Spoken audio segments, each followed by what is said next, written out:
સંખેડા બાદરપુર વચ્ચે ઓરસંગ નદીના પુલ ઉપરથી કોઈ ભારદારી વાહન પસાર ન થઈ જાય તે માટે હાલમાં રાતના પડતી કડકડતી ઠંડીમાં પણ સંખેડા તાલુકાના હોમગાર્ડ જવાનો પુલના બંને છેડે ઊભા રહી પોતાની આકરી ફરજ નિભાવી રહ્યા છે। થોડા સમય અગાઉ સંખેડા બાદરપુર વચ્ચેના આ પુલનું ઇન્સ્પેક્શન થયું હતું, જેમાં પુલ થોડો જર્જરિત હોવાનું સામે આવ્યું હતું, જે બાદથી આ પુલ ઉપરથી ભારદારી વાહનોની અવરજવર બંધ કરાઈ હતી। ભારદારી વાહનોની અવરજવર માટે અન્ય વૈકલ્પિક માર્ગનું જાહેરનામું બહાર પડેલું છે। આ પુલ ઉપરથી કોઈ ભારદારી વાહન પસાર ન થાય તે માટે હાલમાં પડતી કડકડતી ઠંડીમાં પણ પુલના બંને છેડે હોમગાર્ડ જવાનો ફરજ બજાવી રહ્યા છે।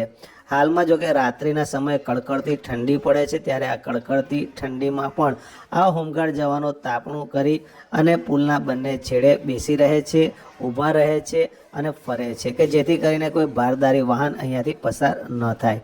આવી આકરી કડકડતી ઠંડીમાં પણ પોતાની ફરજ બજાવતા આ હોમગાર્ડ જવાનોને સલામ છે, એમની કર્તવ્ય નિષ્ઠાને પણ સલામ છે।